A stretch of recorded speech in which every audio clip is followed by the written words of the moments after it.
রাজধানীর বুকের পরেই সব পাবলিকরা বলেছিল যে হিরোইন ওনাকে কেন না হলো না শবনমকে।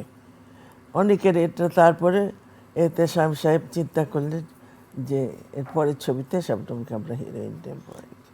তারই ছোট ভাই মুস্তাফিজ মুস্তাফিজ। হারানো দিন ছবিটি পরিচালনা করেছিলেন। আপনি ছিলেন একক নায়িকা।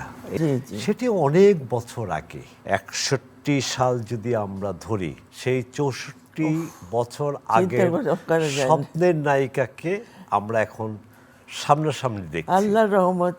আপনারা দুবোন ছিলেন, বড় বোন নন্দিতা, তারপরে আপনার নাম ছিল ঝর্ণা। বড় বোন নাচের দিকে চলে গেলেন, তার দেখা দেখি নাচের জন্য আপনারও আগ্রহ তৈরি হল এবং আপনার বাবা তিনি আপনাকে, আপনার বোনকে নাচের ব্যাপারে উৎসাহ যোগাতেন, নিয়ে যেতেন। তখনকার কনজারভেটিভ সময়ে এটা ভাবাই যায় না। আর আমার ফ্যামিলি ভীষণ কনজারভেটিভ ছিল। আপনার মার অবদানও কম ছবির নয়। জন্য যখন অফার দিল, মা তো কিছুতেই রাজি না। মা বলে ও কিছু পারবেই না, ও ছেলেদের মতো খালি গেম খেলে। আপনি ডাঙ্গুলি খেলতেন, হ্যাঁ, সব মার্বেল খেলতেন, খেলতাম, হ্যাঁ। ঘুড়ি ওড়াতেন। হ্যাঁ, মানে একটা ছেলে যা যা করে। খালি ফুটবল ছাড়া সব গেম খেলতাম আমি। কিন্তু ফুটবলে বাবার সঙ্গে স্টেডিয়ামে আপনার বাবা বিখ্যাত রেফারি ছিলেন, ননিব বসাক। বাবা আপনার জীবন জুড়ে আছেন, আপনার মা জীবন জুড়ে আছেন একদম।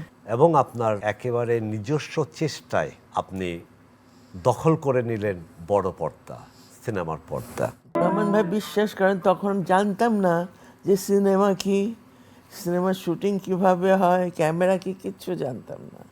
একদম নীল ছিলাম, বিকজ আমার ফ্যামিলিতে সিনেমা দেখতে পারতাম না, দেখি নাই। যখন আমি ক্যামেরার সামনে দাঁড়ালাম, সিনেমা কি জানি না।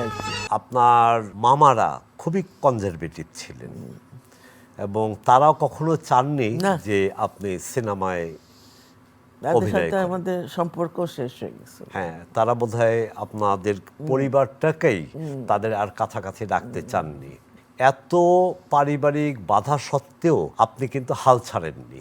সেদিন যদি মামাদের বাধা বিপত্তি মেনে নিতেন, তাহলে এই রাজকন্যার জন্ম হতো না। সেই 3-4 বছর আমাদের সাথে কোনো সম্পর্ক ছিল না। যখন চান্দা তালাশ রিলিজ হলো, দেখলো যে না, মেয়েটা তো ভালোই করছে, ভালোই নাম কামাচ্ছে, তারপর আস্তে আস্তে। চান্দা এমন একটি ছবি, উর্দু ভাষার ছবি।